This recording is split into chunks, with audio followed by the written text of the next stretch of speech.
Non, je voulais juste le piquer. Ouais, c'est ça. Hello everybody. Hope you all had a great evening yesterday.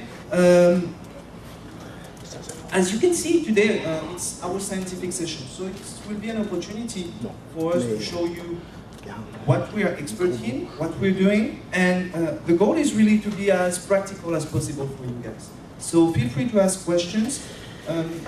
We like it to be interactive as possible. Franz is here to control the time, so he already told me that if we go above schedule, he will just kill me. So, but it's not gonna hurt. It will be non-painful, quick, fast.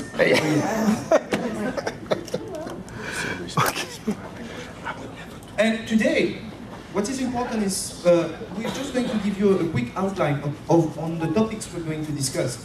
We're going to speak on mating, gestation, well-being, lactation, the neonatal period, a little bit of weaning. So this will be a day full of information. And I will start, and I will kick it off with the infertility in the feline species. And before that, I'm going to see if you're awake. So here is one question. So where are we today? Just to be sure, it's a way to check if the clicker works properly. Are we in Paris, Mexico City, Toronto, Punta Cana? Can we put where we wish? No, where you are. Where you are. You don't make wishes. Tout de suite. You're going to listen to 10 hours of French. Aren't you happy? But Rick will jump into proper English. Okay, so let's see what you guys think. Great, 80% of you guys are fully awake. For the 24% of you who think we are in Punta Cana, I encourage, there's fresh coffee at the back, so please go, grab yourself a cup of coffee, so you'll be wide awake to listen to us, because you will need it.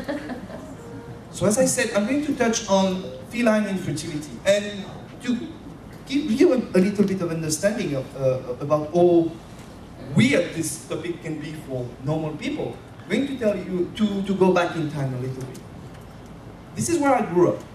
It's a tiny place. This is my grandmother's house. It's somewhere in the middle of the Indian Ocean. Here.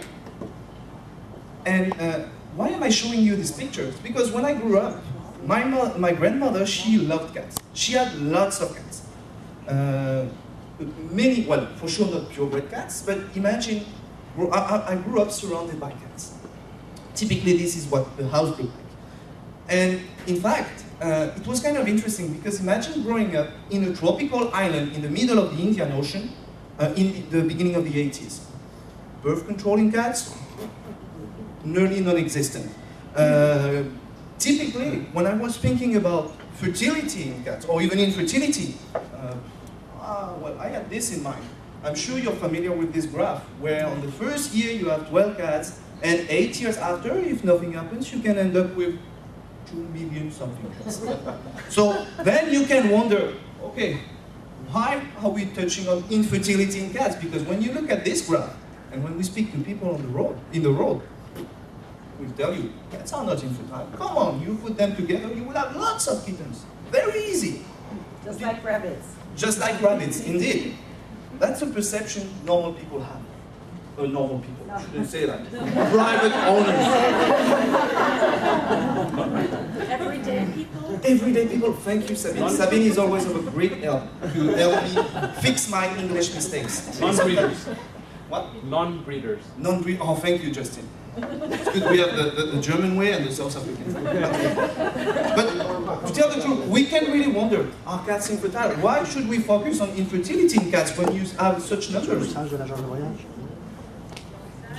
Then, as I told you yesterday, I moved to the vet school of Africa. I was working with breeders. When we, to tell you the truth, when we started in back in 2004, we had very few feline breeders coming to see us. But then we started to get involved in continuing education for breeders. And we realized that you guys had lots of questions concerning infertility, concerning obturation, concerning gestation, and we're going to touch a little bit on that throughout the day. But what we learned, this is one of the cats we had in consultation at the vet school in Paris, is that, as I said yesterday, when you breed cats, you face challenges. It's not easy every day. And one of the challenges is definitely infertility. Again, even when I speak to my vet colleagues who graduated with me and who are not repro specialists or who didn't work in reproduction, they don't believe cats can be infertile. And recently I was speaking with a dog breeder, one of our partners in Quebec. She was breeding both dogs and cats. She was telling me, oh, cats are way easier than dogs. Maybe. Maybe they are way easier, but however, you guys are still predisposed to face infertility challenges. And it's a complex equation. When you deal with infertility, very often we blame the male. I think that's usually what happens. Look, silly. Yeah, we blame the male. It's always the male's fault. Well, I think it depends. If the breeder is a guy, usually he blames the females. I think that's how it works. But that's a fact. We say, oh, this is this partner that causes an issue, or this one. It's more complex than that. For sure, we have male factors. That's for sure. Do you think today we can evaluate the male factor part of the fertility equation? Because fertility is just a basic equation. You want good, viable spermatozoa which are present in the uterine tubes at the time the oocytes are fertilizable. And when you have lots of good oocytes, lots of good spermatozoa, you end up with a nice litter of kittens. That's a basic equation. But do you think we can evaluate the male factor? Can we check semen quality in cats? You can. Yeah, we can. Have you ever seen a semen collection in a cat? Yes. No. No, Not that's quite uncommon. That's a very unusual procedure. Yeah. This is something we can do today. We can collect the semen from cats. When we say that to people, they're like, oh, how can you do that? We use a device called an electroejaculator. Try to go across the border in South Africa with an electroejaculator. Believe me, you will get some weird questions from the custom agent. But, yeah. But this is something we can do today. I know not all vets have the material, have the device, but this is something available for breeders. And if you work with some vets that are involved in feline reproduction, they might have the machine and they might be able to collect semen. When I told you that when I started in 2004, we didn't have a lot of feline breeders coming to see us for infertility, etc. When I left in 2011, we had approximately 10 clients a week for feline reproduction, and we were doing 50 to 60 spermograms per year. So the clients were coming with their male cat, and we were collecting the semen. So for sure, it's always scary because sometimes we have to do a little anesthesia to collect the semen. But this is something feasible. It takes 15 minutes, and after that, the male can just go back home, and you won't notice anything. But we have an idea of the semen quality. So that's something today we can approach. We couldn't, it's still not easy, but we have techniques, even without the electroejaculator, by the way, that we can share with the veterinarian, if this is something they are interested in. Well, I put the male first because I must admit that females are much more interesting in terms of reproduction, because there are lots of interesting things we can check, etc. And we will mainly discuss the female factors today, because this, again, females are always a problem in terms of fertility. But to tell the truth, male factors is something we can easily approach now if we have the machine to collect the semen. Female factor, much more complex. And we'll see how we can do that today. And sometimes it's a couple factor. So you have both elements from the male and from the female that mix together lead to infertility. This is what we see in humans. In humans, it's often a mix between male and female factors. How do they approach infertility in humans? What is the technique they propose today when a couple is facing infertility issues? Do you know what they're using? Lack of ovulation is the most common cause, certainly, of infertility. That's interesting because we're going to touch on that because in cats it's something extremely common too. But what are they doing? I heard somebody say something. Artificial insemination? Artificial insemination? Yeah, in vitro. They do a lot. Before they were doing a lot of in vitro fertilization. That was funny, you know, you take oocytes, you put them in a box, you mix them with spermatozoa, and you obtain fertilized eggs that can be injected in the uterus and grow into embryos. Fantastic. Today they're doing something even more fantastic in humans. They're doing what they call ICSI, intracytoplasmic sperm injection. If you like PlayStation like me, you will love the technique. You have one oocyte, you block the oocyte, you use one spermatozoa, and you inject one spermatozoa into one oocyte. And you end up with one embryo. Fantastic technique that they use a lot today in medical assisted reproduction in humans. However, by the way, we can do that in cats. In cats, it's something we can easily do, but it's mainly done in research centers because of the cost. We need to harvest the oocytes. We need to do the in vitro, the intracytoplasmic sperm injection. We need to do embryo transfer then in the cat, which is something very hard to do. But this is a technique. I have a colleague who is at the Cincinnati Zoo, and he's doing this all the time because he's working mainly with endangered cats, and that's a technique maybe in the future that would be available to you guys. So it's really complex. And when I speak with students today, when I touch on feline infertility, they usually tell me, why do you bother with that? They're infertile. Just pay them, nurture them, and you will fix the issue. That's not fun.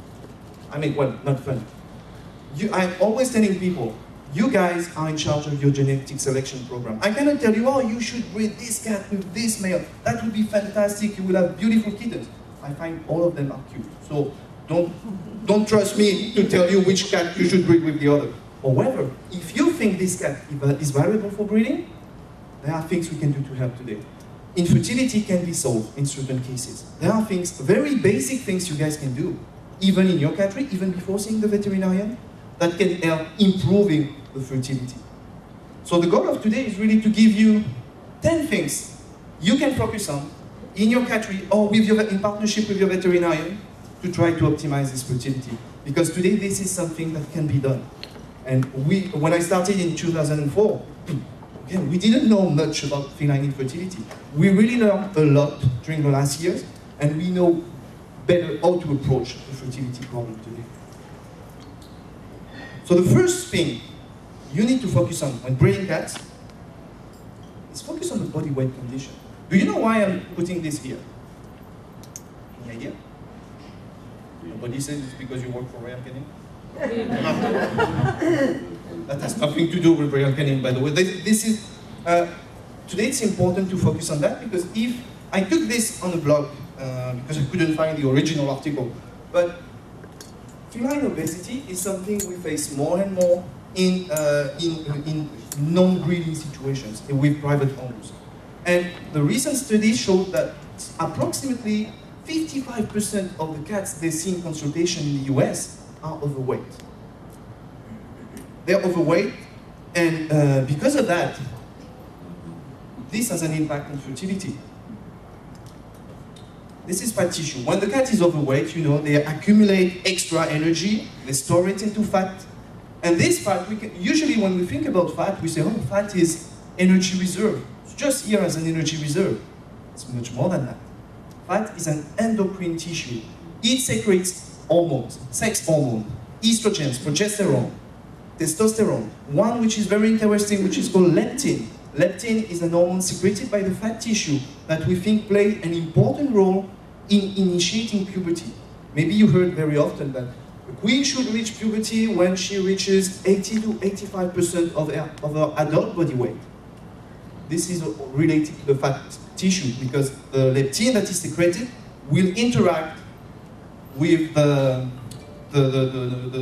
different nervous systems that play a role in activating the fertility. So when you have an overweight individual, all these hormones, you have extra secretions of all these hormones. And because of this extra secretion, they can act as an endocrine disruptor. And they can lead to, you were saying, anovulation. This is something they know a lot in human. Have you heard about the PCOS, polycystic ovarian syndrome? This is a syndrome that is well described. And in fact, the ovaries of the woman are full of small follicles, structures that contain the oocyte, that do not ovulate, and we think it's mainly linked to an extra secretion of this hormone in the fat tissue that block ovulation, that can lead to ovarian cysts, etc. So just by focusing on the body weight of your animal, on the optimal body weight of your animal, can play a huge role. And usually, I must admit, this is not a big issue with breeders, because if your cats are overweight, you won't do good at shows. So usually, and that's true, I mean, you focus on the optimal body condition, because if you don't, you're screwed. I mean, the judges will say, no way, I will not give you the prize today. You have a good kitchen at home. You have a good kitchen at home? That's what the good way to say to somebody that the cat is fine. Oh, I like that. You have a good kitchen at home. One thing that I will keep this in mind. Thank you, Sylvie. But I think one thing that plays a big role, usually when you feed your cats in your catteries, very often you free feed them because we know that cats have a different feeding behavior, etc. And that's normal. They take several meals per day, but sometimes they're free fed. And some of them, they are like, not all of them, but some of them, if you don't control them well, they're like food vacuum cleaners. We don't know if, what would be the perfect comparison between, in dogs, you know, we have the Labrador, which just swallows kibble in 10 seconds. I should come up with a good comparison. But I'm sure you deal with some cats like that. And because of that, you can, if you don't control the body weight, it can disrupt the fertility potential of your animal. For the excess of fat tissue can do something else. It increases the body temperature. When I arrived in Canada, they told me that's a very good way to face winter. Maybe, but for fertility, it has issues because the increase in temperature in males, for instance, it will disrupt the production of spermatozoa. This is a thing that is very well described. When you have fat tissue infiltrating the testis, the testicular, the scrotum, it usually increases a little bit the temperature at the testicular level, which decreases the sperm output and the sperm production. Same thing for females. When you have an increase in body temperature, it will interfere with the maturation of the oocytes. So this can potentially impact fertility again. It's also embryotoxic. Lots of studies were done in dogs, in cows, in mares. In tropical environments, when temperatures rise, it can lead to embryonic death. And again, you end up with an infertile cat.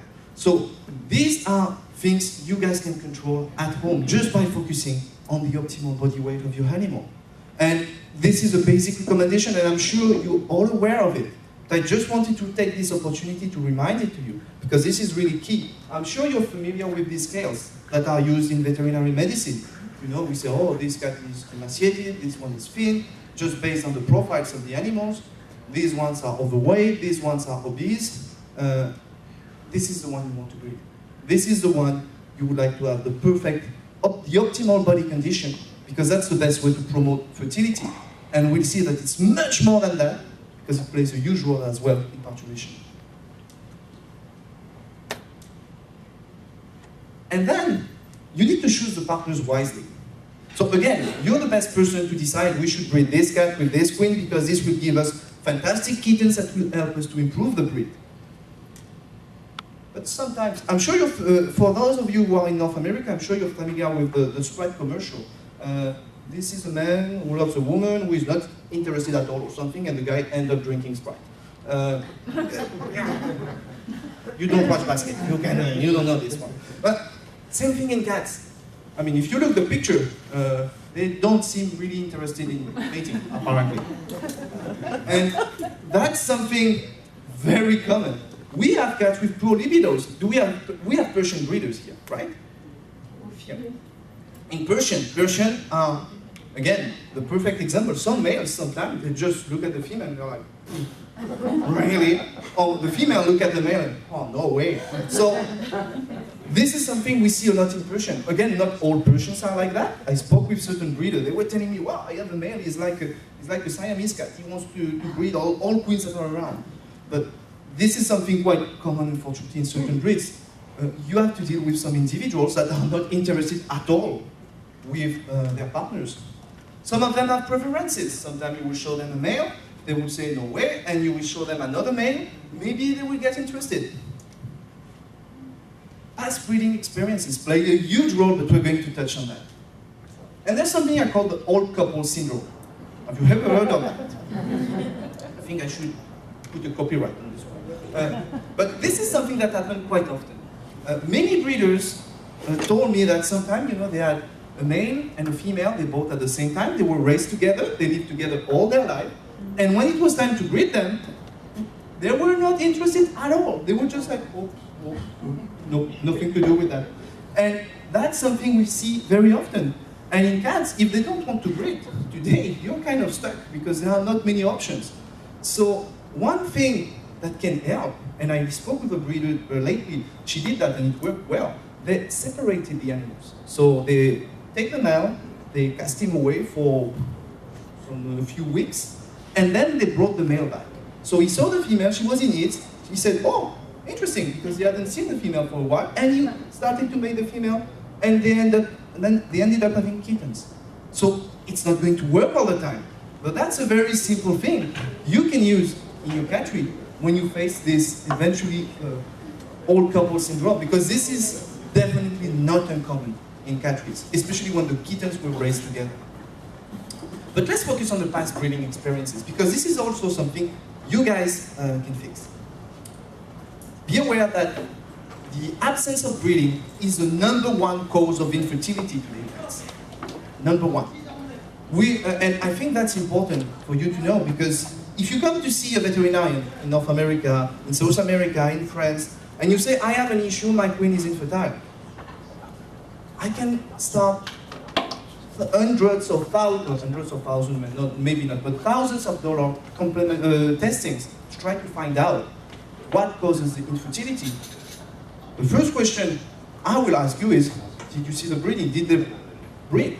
If you can't answer the question, maybe that's just the cause of the problem. So it's very important for you to be able to tell for sure if breeding occurred or not. And when I was speaking about the past breeding experiences, you know that when cats breed, I'm sure you all attended to a breeding in cats. The male starts to, I don't know how to describe it, but you see what they're doing. They bite the neck. It can be, depending on the strength of the male, or what do you say, boss? Manly he is? Manly? This is the way you describe it. But depending, certain males are Aggressive. aggressive. Yeah, thank you. That's a perfect term, and much more adapted. Certain males are aggressive, and because of this aggressivity, well, the female might associate breeding as a bad experience. You know that after breeding, the female has a typical, what we call the post-coital reaction. Typically, the female is mated, and then she gives a slap to the male. That's typical. And some females can be more or less aggressive. Some of them will just give a little slap.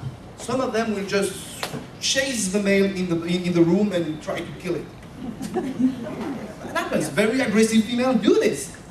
If you start breeding females, if you start breeding a cat, and the first breeding experience is with a very aggressive female, or if same thing with the male, if it's a very aggressive male, maybe they won't mate anymore. Just because they will see the female in it and they will say, oh, it's too dangerous, I don't want to risk my life for that. That's something you can do by choosing, you know your cats. You know which cats are compatible, I would say. So choose them wisely, because the first breeding experience can definitely impact the future life, the future breeding life of the animals. And observe. Observe, observe, observe. We have plenty of ways today to tell for sure if breeding occurred. But sometimes people say, oh, but they're shy, they don't want us to be around, etc. Maybe some of them are shy. You know your cats, you know which cat you can observe and which cat you cannot. But even if you cannot be around, we have fantastic things today. We can use webcams. We can use, here is something I saw in a breeding unit. You can just put the animals in a room, white room, with a webcam, and you sit in your kitchen, sipping coffee, watching if mating occurs. Usually it doesn't last long. You know, mating in cats lasts approximately 10 seconds, and a female is usually will tell you that mating occurred. We're going to touch on that. But you must be able to tell for sure if mating occurred. And you have ways to do it today. More than that, well, you need to confirm breeding, because, well, when breeding occurred, you know that this female has this typical post-coital reaction.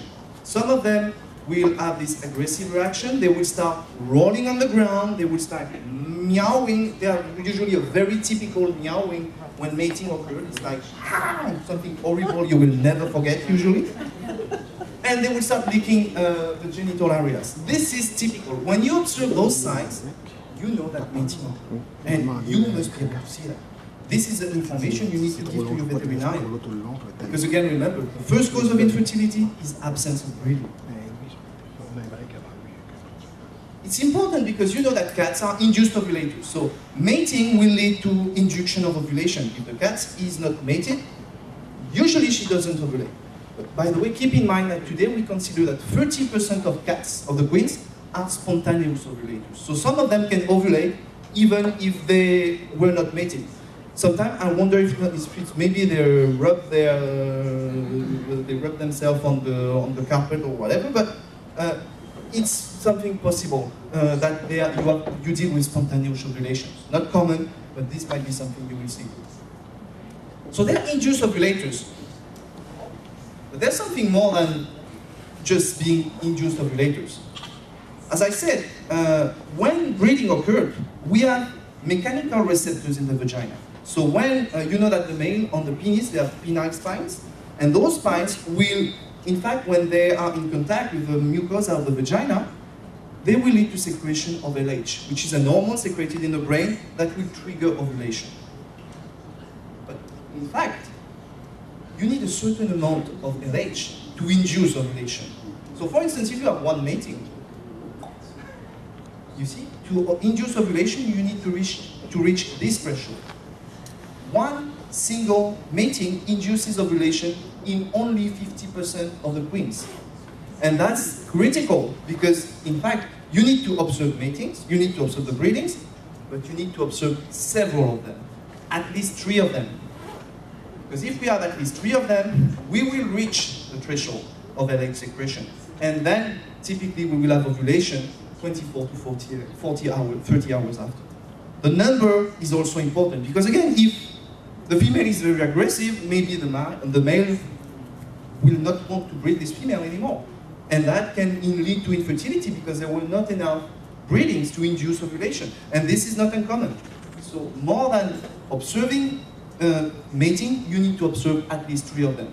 And usually when the males know how to do the job properly, they will make the queen maybe 10 times in half an hour. That's what we had at the vet school.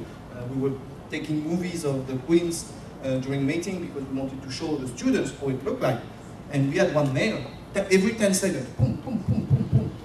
So in this case, you know that ovulation can be induced. But if you only observe one mating, maybe this will not be. So there could be a solution because absence of breeding is the #1 cause of infertility. The perfect solution, what we do in other species, would be to do artificial insemination. As I said in the beginning, it's still quite challenging. So I just wanted to show you some pictures to tell you that this is an intravaginal insemination we did in a queen in France.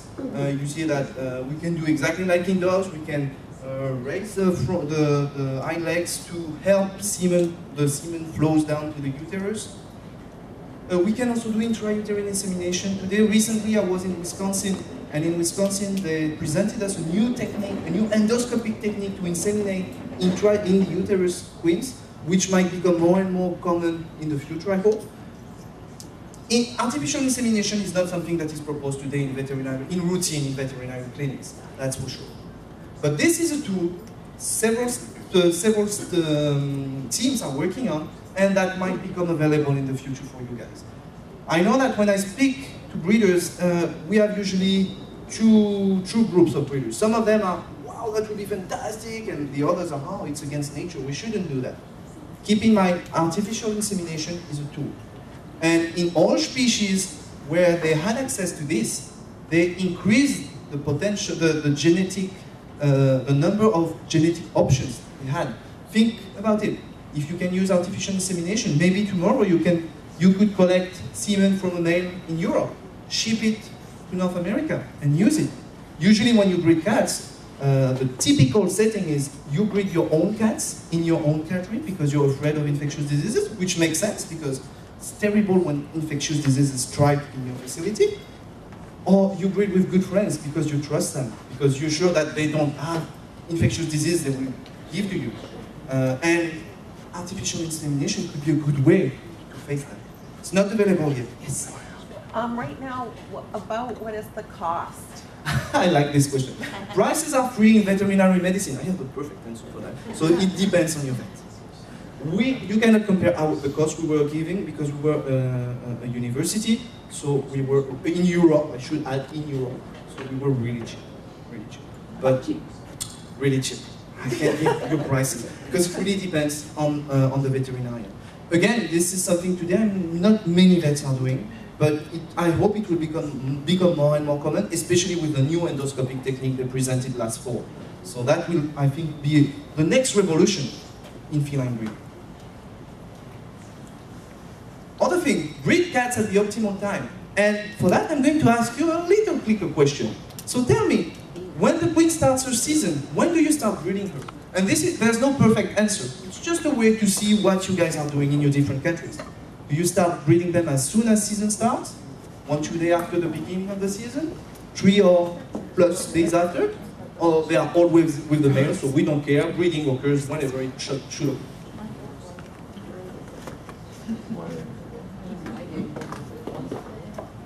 I like that. It depends on the female. Pick the option that fits the best to your cat. There must be one, I'm sure. Third day, I did. But again, that's an open question, and it's interesting to see what you guys are going to answer, because from what I see in the field, we get very different answers.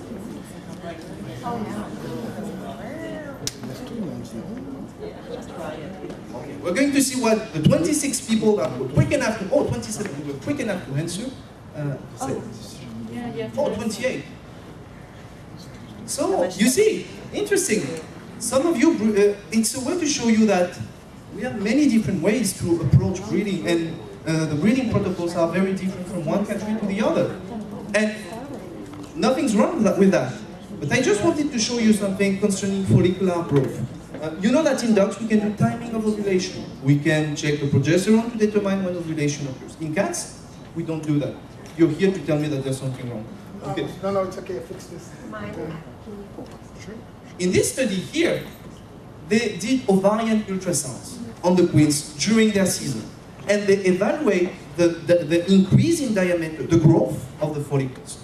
And that shows you that the numbers here, I forgot to put them in black, but 3 days after the beginning of their season, the ovarian follicles reach their maximal diameter, which means we think this is the time where they are the highest quality.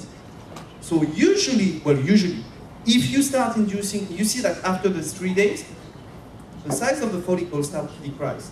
So maybe this has an impact on the oocyte quality. So this study was done in Abyssinia. I always wanted to do it on Maine Coons, because I'm sure Maine Coons have big ovaries with big follicles. Or on Singapuras, because I'm sure they have tiny follicles. Unfortunately, we didn't have breeders of Singapura and Maine Coon. We have lots of Persian, lots of Bengal, but not enough of Maine Coon and Singapura. But this study is interesting because it shows you that apparently 3 days after breeding, at least in Abyssinia, in middle-sized cats, this is when the follicle diameters will be at its maximum. This is when eventually we will have maximum fertility potential. So that could be a good idea to start breeding them 3 days after the beginning of the season.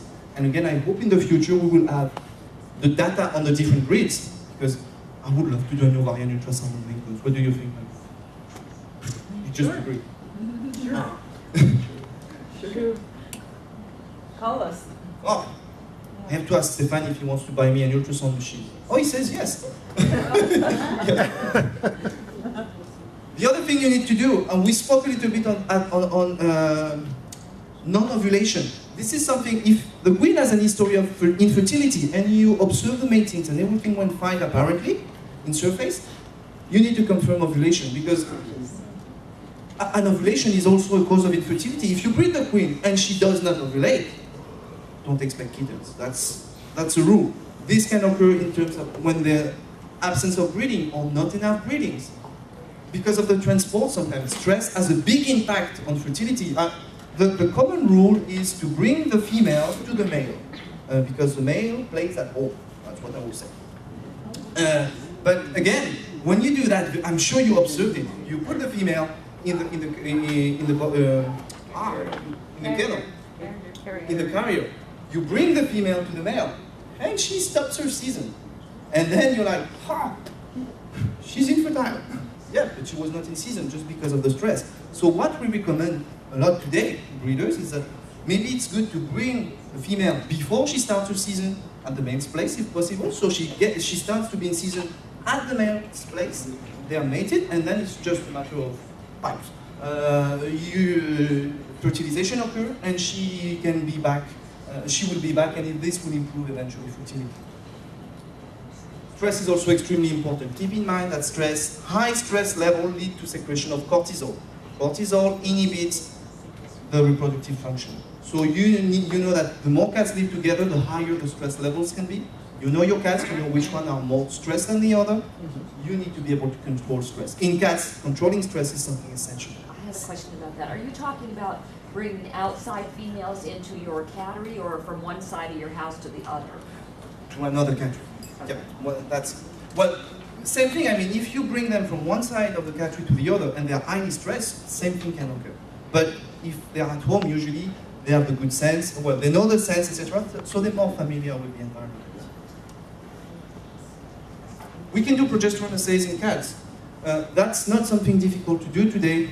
We take a blood sample usually 10, 15 days after mating, after breeding, and we'll see if the progesterone level is high. If it's high, you confirm ovulation. If it's low, ovulation didn't occur. That explains you why she's infertile. And that's something we can easily check today, because the progesterone machines are more and more common. And in cats, we don't need a result ASAP. We can wait a little bit. So we can easily ship this test to outsource it to another lab to give you the result. And when you get the result back, you know if mating occurred or not. So that's something very easy we can implement today to check an ovulation. And something important that was a real revolution in veterinary medicine: do ultrasounds, check the ovaries and the uterus of those infertile queens, because sometimes things can happen. And I found in my archives a very old study of 2007 made by a bunch of weirdos who were working in France. I'm sure you're not familiar with this paper because we never published it, in fact. But it was interesting because we took some cases of infertility and we looked into it and we realized that the second most common cause of infertility in queens were in uterine diseases. Uterine diseases could be, I'm sure you've seen that already, but this is a uterus which has an issue for sure. But it could be pyometra. I'm sure you heard about pyometra. Pus in the uterus, not uncommon in breeding queens. CEH, cystic endometrial hyperplasia, little cysts in the uterine lumen that disrupt the uterine medium and prevent fertilization to occur, prevent implantation of the embryos to occur. Mucometra, not uncommon in queens too. We don't really know what causes mucometra, but in fact we have an accumulation of liquid, which is sterile, in the uterus, which again prevent fertilization, implantation, embryonic implantation, etc. And very often those animals are perfectly healthy. You don't see any clinical signs. The only thing you see is infertility. And if we do an ultrasound, we'll see lots of liquid in the uterus. And potentially, this for sure will impact fertility. And I had the 3 dots here because we have lots of other causes, lots of uterine diseases. In dogs, we start to speak a lot about endometritis. We speak a lot about endometriosis, which is described in humans. In dogs today, I'm pretty sure this does exist in cats too. We just don't have the tools yet to evaluate it properly. But this might exist as well. And if somebody will see this, you guys will see it for sure. There are 2 good news concerning these uterine diseases. In the past, maybe you know that when you had a queen with pyometra or with any of these diseases, the only thing we could do was, bad luck, we will have to spay and neuter the cat. 2 good news about that. The first one, we can do ultrasounds in cats today very easily. We have new ultrasound machine with high frequency that allow us to do an ultrasound, and usually your cats are sweet cats. They are not tiger cats that try to kill the vet all the time. We will easily be able to do that. Another good news for your breeders, we can do ultrasound without clipping the hair. That's what we were doing in France, because if I was clipping the hair of the cat each time I was doing an ultrasound in show cats, I wouldn't be there today to speak. I think one breeder would have just shut me down after one consultation. That's probably what would have happened. And we can see those diseases. This is a picture of a pyometra. You see liquid in the uterus here. That's a second good news. These diseases, we can diagnose them, we can treat them. We have ways today to treat pyometras. We have ways today to treat cystic endometrial hyperplasia. Even mucometra, we have some approaches to treat it. So, for sure, pyometra, for instance, it's pus in the uterus, accumulation of bacteria. It's not only, unfortunately, if sometimes people say, oh, we'll give them antibiotics. We'll give them lots of antibiotics and that will fix the issue. Pyometra is an hormonal disease. It's an association of an hormonal compound and bacteria. So antibiotics alone will never be able to fix the issue. And keep one thing in mind. If you see vulvar discharge in a queen, if you see it with your own house, you should check the uterus. Because usually, if a queen has a vaginitis, inflammation of the vagina, you might see some discharge, but it's very, very uncommon because the vagina of the queen is 4 centimeters long. Vaginitis is not something common. Did I say this right, Rick? Vaginitis? Vaginitis. Yeah, we were kidding, we were teasing each other yesterday because my pronunciation sucked. That's what Rick said. But I'm working harder. What did I say? You may have said it more politely, but I'm French. Yes, I'm a little professional. But what I wanted to tell you is that antibiotics will not be enough. We have today hormonal compounds that can be used to treat the hormonal part of the disease. So we have different treatments that we can share with your vets if they are interested in, if they are not familiar with this approach, that can be used to fix the uterine diseases in your queen. We have medical solutions. We can restore fertility. Before, pyometra, for instance, was the end of the reproductive career. If you think this queen is valuable, we have solutions today. And we might have more and more solutions in the future. We start speaking about embryo transfer, which drives me crazy. I love embryo transfer. But we have alternatives today that can help you keep this animal for breeding purpose. And I just wanted to touch on something interesting, which is the oxidative stress.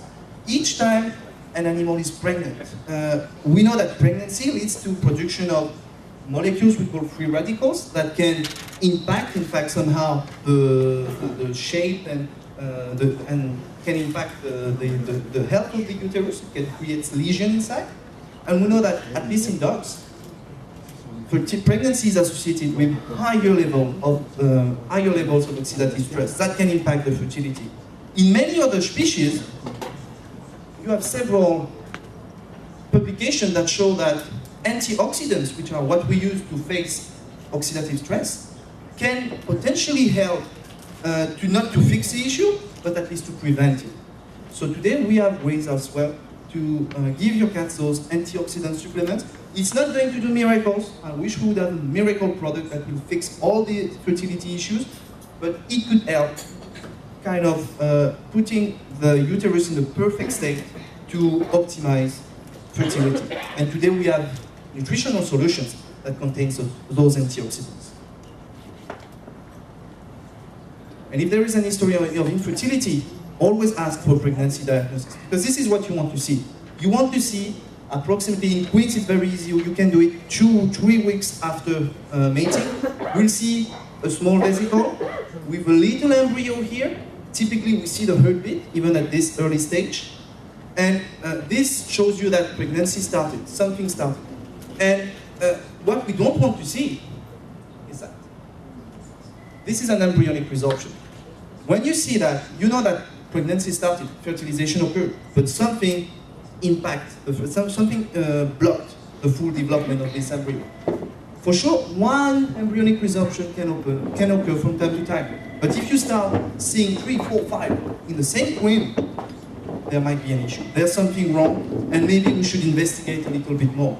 As you can see here, there's the normal kitten that's growing normally, but just next to it, we have a picture of embryonic resorption. There's something here that blocked the development of this embryo.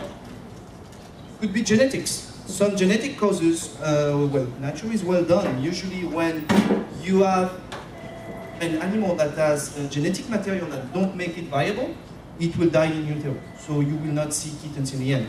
But again, if you see lots of them, there might be something different. There might be an hormonal defect. This is something quite common in dogs. We speak about luteal failure, which is a decrease in progesterone secretion during pregnancy. Without pregnancy, without progesterone, there's no pregnancy possible. So that's an option, and that could be something, and that's something we can check just by doing a progesterone assay.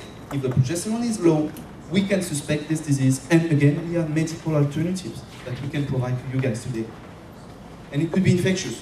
When we deal with cats, we always have to focus on infectious diseases, because this is the biggest threat you guys face on a daily basis. And let's touch a little bit on this infectious part. It's important for you to always ask for the appropriate testings. We have a very, very long list of diseases that can impact fertility. And just to give you some of them, we have some viruses. FELV, feline leukemia, FIV. There were questions in the past of the impact of FIP, the feline infectious peritonitis virus, on fertility, but this has been a question, and we don't think today that this really impacts fertility. Same thing for herpes virus. Do you think herpes virus is common in breeding catteries? In French, we used to say il vaut mieux avoir l'herpès qu'avoir l'herpès. The perfect translation in English would be it's better to deal with herpes than being stupid, but it's funnier in French, believe me. But what I want to say is that it's extremely common. So for sure it could cause infertility, but we think it causes infertility when the animals are infected for the first time during pregnancy. But again, it's not so common. Look at the bacteria, Chlamydophila. We speak a lot about chlamydia in catteries, especially because of upper respiratory issues.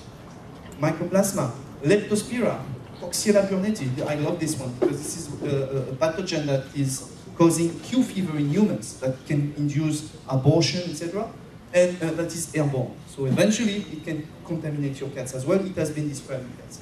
Campylobacter, Salmonella, which are things that can be transmitted when you're feeding homemade diets that are not well cooked. Brucella canis is also described as a cause of infertility in cats. Brucella canis is something we always look for in dogs.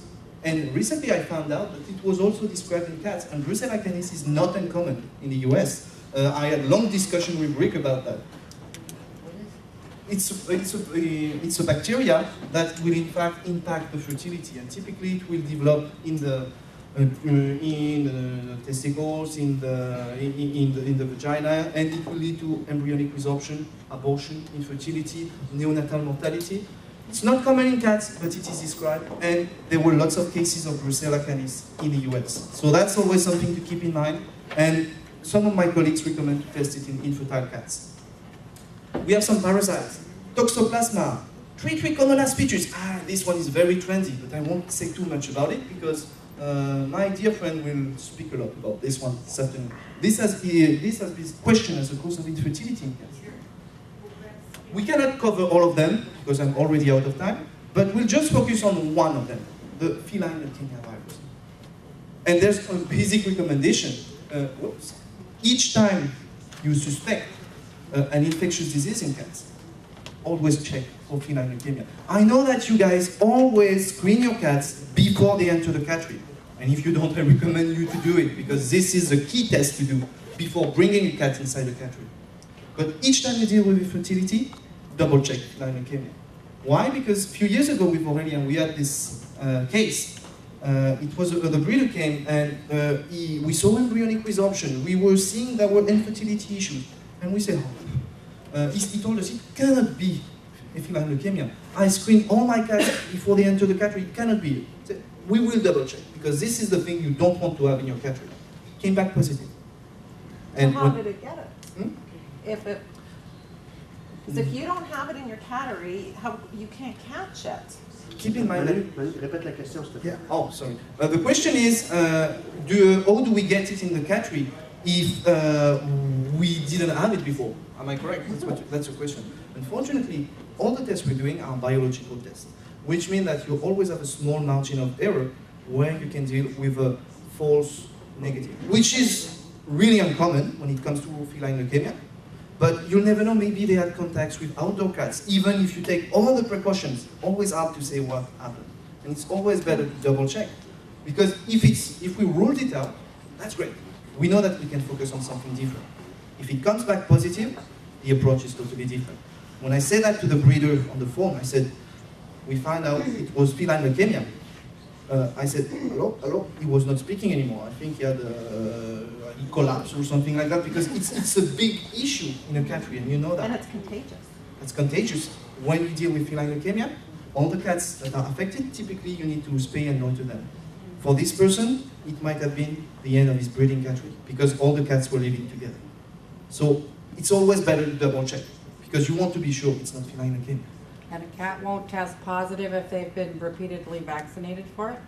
If you vaccinate them, the vaccine, when you test for feline leukemia, you look for the antigen, so it will not interfere with the vaccine. FIV is another thing. If you vaccinate for FIV and you test for FIV, they will come back positive, and then you will start freaking out.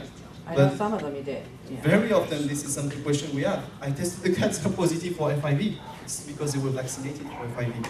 Recently, we have new tests that were developed that can make the difference between vaccinated animals and non-vaccinated animals. Another thing I truly recommend you to do before we finish that, don't stop antibiotic therapy blindly. Very often in the breeding world, we hear that, oh, my breeder told me to do that, to give antibiotics during pregnancy, because this is good for the pregnancy of the queen. This can be bad, because when you do that, you can eventually select for some resistant pathogens, and those resistant pathogens can then cause infertility. So don't give antibiotics if they don't need it. Discuss with your veterinarian. If we think there is an infectious disease going on, this is only when you should give them antibiotics. And cooperate, partner with your vet. Discuss with your vet, because this is not a decision that should be taken without consulting the vet. If you give them antibiotics without knowing if there is a real infectious disease going on, maybe you will create the disease by using inappropriately those antibiotics.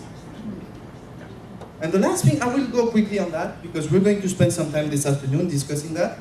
But one, the cornerstone of the protection of your breeding unit is the sanitation, the cleaning and disinfecting. Nobody likes to scoop the poop. You have to do it. When I was at the vet school, I was happy. We had vet students that were doing it for us. That was a great time. We don't have them anymore, but in breeding countries, nobody likes to clean, nobody likes to disinfect. You need to do it, maybe on a daily basis. And in cats, it's a little bit easier than in dogs, because you usually need to focus on the litter box. This is where all the infectious diseases can be shared among cats. And just by focusing on the litter box daily, you can make a huge impact. But we'll touch on that this afternoon. We could speak hours on that, but Mr. Cador will just kill me. I see in his eyes that I should stop. So just to conclude on that, few things I wanted to tell you. Today, when it comes to infertility, you can adopt a zootechnical approach. If you come to veterinarians like me and you say, we have an infertility issue, again, as I said, I can launch thousands of dollars of testings to find out what's going wrong. But if you didn't answer the first question, did breeding occur? Maybe we'll launch all these tests for nothing, and the conclusion in the end would be, oh, maybe you should have looked more carefully. So this is the first question you need to answer, and by having this zootechnical approach, you can detect many of these issues and take measures to prevent infertility. The other thing I wanted to tell you is that we have solutions to veterinary medicine. Infertility is no more a dead hand. We can treat certain of these cases, we can restore fertility. And there's a bright future ahead. Fertility in dogs and cats is one of the most active research fields in veterinary medicine. I'm always looking forward to the next vet congress in canine and feline report, because every year they come up with new ideas, new techniques. The future is bright, and in the future we will be able to offer you much more services about that, and that's what keeps us going. So thank you very much. Just one thing I wanted to tell you on the last slide. Yesterday I told you about the posts we do, the activity we have on social networks. Feel free to follow us, feel free to join our Elite Breeder Club group. It's open to anybody, even if you're in another country. The more we have, the more we participate in the conversation, the stronger we'll be, and the more the breeding world will move forward. So thank you very much, and we'll see each other in a couple of minutes, because I have and we're going to do a combo for you. See you.